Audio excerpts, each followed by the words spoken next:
Okay, so today I will show you how to install Promodel software. Please use this link to install the Promodel software. And this one, view tutorial is a guideline how to use the Promodel software. And then first you have to click and download, and then it will show you Promodel Student 2016 setup. Click and download and wait for a minute.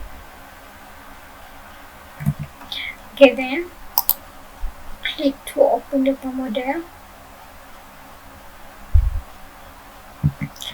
Click to install anyway. Okay, then it will show you the Promodel Student. Then you have to install anyway. And wait for a minute.